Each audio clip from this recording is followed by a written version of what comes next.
dumadami na yung classic bike user na nakikita ko sa FB, sa TikTok, panipost ng kanilang mga cafe racer, which is nakakatuwa naman. Kasi ako, as a classic user din ako. Meron ako Scrambler, Skygo R150. Naka-custom na siya as Scrambler. So, yun lang. Nakakatuwa din na lumalago na yung classic bike community. So, sana magtuloy-tuloy lang yan, no? And, at the same time, ikaw bilang classic bike user, syempre, hahanap ka rin ng poging classic helmet para sa'yo. Ang dami na rin classic helmet na nasa market ngayon. Gaya ng Rook. Meron dyan yung Zebra helmet. LS2, meron silang mga classic helmets. So, halos yung mga kilalang brands din naman ng helmet. Meron na rin silang ginagawa na mga at nire-release na classic helmet sa market. So, ako meron akong personal use na helmet.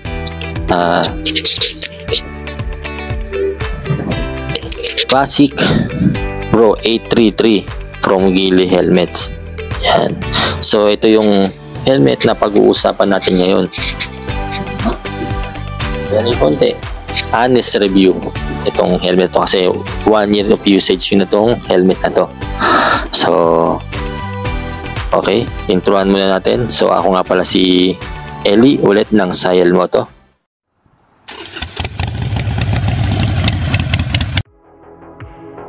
So, ayan. Dito na tayo ngayon sa helmet. Pag-usapan na natin. Siyempre, yung kanya munang specs ng helmet na to. So, itong helmet na to, mapapansin nyo agad, open siya para siyang motocross, di ba? Kasi talaga mostly itong helmet to pang mga scrambler build, na mga yung gamit niya, and then yung pang mga binduro, ganyan. So, pero ang kinaganda naman dito, kahit saan naman depende naman niya sa mga sa mga user ng helmet, kung saan niya talaga gusto gamitin tong helmet na to. So, agaya ko, ginagamit ko rin to kahit naka-sniper ako, di ba? So, yan sa specs niya. Wala siyang cover dito. Pero meron siyang yung mga kanyang inner visor. Ayan. Nakatin siya. Ayan. Cover naman. Then ito, meron siyang sun visor dito. Detachable naman siya. Ayan. So, yan. Makapasin nyo. Intercom. Intercom ready na nga pala itong helmet ito. So, yun yung plus point para sa akin. Kaya gusto ko ito, helmet na to. And then, at the same time, DOT and ECE certified na siya. So, alam niyo naman na siguro kung para sa niyang mga certification na yan. Diba? And then, kung ito, makapasin ito, itong part na ito, natanggal din naman yan. Yan. Kasi, si Gili Helmet, naglabas siya ng para dito, para sa mga pang motocross niya na visor. Naka-cover dito. So, lalagay ko na sa screen. Makikita nyo yan kung ano yung itsura niya. Pag nakakabit ko, sinasabi kong cover niya dito. Nadadaan yan dito yung parang garter niya.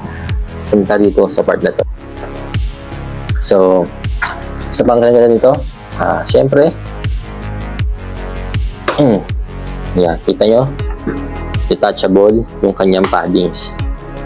Yan, itong babaklasin. Yan. Washable.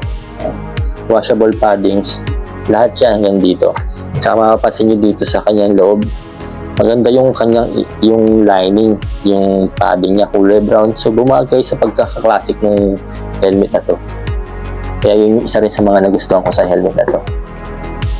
Okay, dito tayo sa cons, diba? Honest review lang tayo dito kasi di naman tayo dito hindi tayo bayad. Sarili kong helmet to, sarili kong dahil yun nga, isang taong ko lang gamit tong helmet na to Nasabi lang natin yung pros and cons na sa helmet na to kasi nga, para sa mga gustong bumili, mga balak bumili. Eto, maganda sana, hindi mo sinasabing pinaka-cons tong isang to quick release siya. Pero kasi para sa akin yung helmet na to, naka double D. Yung double D na ring lock kasi yun mas cheap yun. kumpara dito sa mga madali matanggal to kasi safety quick release nga di ba? Pero yung ibang riders diyan mas prefer nila, parang ako prefer ko rin yung sana yung naka double D na ring lock dito. So yan, isa yan sa mga cons. And then ito, papakita ko niya sa video. Pag ginagamit ito habang umuulan, marami ng beses umuulan na. Yun nga, dahil nga wala siya ditong pinaka visor niya, ito inner visor lang meron. Yung problema niya kapag malakas masyado yung ulan, syempre pumapasok yan dito. Pero good thing, meron tayong sun visor dito. Medyo hindi siya dumediretso yung tubig ulan dito. Pero yun nga, sa may harapan na yan, mababasa din yan. Yung uso mo, mababasa rin yan. So, yun, yung mga cons na ano ko dyan. Tsaka pag naka high speed ka, nakakabit tong detachable na sun visor. Pag umampas yung hangin dyan, parang naranasan ko nung pumunta kami Dingalan, umaangat yung ulo ko dahil dito. Umaangat talaga siyang mapagpag yan. Diba? So, yun nga, yun yung mga cons niyan. Tsaka at the same time, syempre, nakakover yan.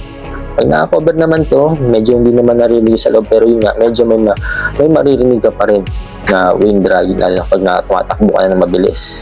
Yung isa pang cons dito, yung kanyang bigat. Medyo may kabigatan yung Classic 833 Bro ni Geely helmet. Pero ako, sanay na ako. Sabihin mo na lang, naglalagay ako minsan ng action camera dito. May intercom ako. Additional, kabigat. Wala tayong timbangan para mapakita natin yung kung anong ito. Nasasabi ko lang medyo may kabigatan siya. At yung pang last na cons dito sa helmet na to is itong silver lining na to. Sa mga balak bumili, mabilis. Yung sinasabi mabilis, natatanggal siya. Kasi meron yan dugtungan dito. Yan. Umaangat yan Ako ginawa ko, kipan ko tong part na to para hindi na siya magdire-diretso. Kaya yan, okay na siya ngayon. Ginamitan ko siya ng glue stick. Okay naman na siya, di na siya umaangat, di siya natatanggal. Sa mga gusto nga pala itong dry fit custom na balaklava, lalagay ko na lang yung description yan, yung link.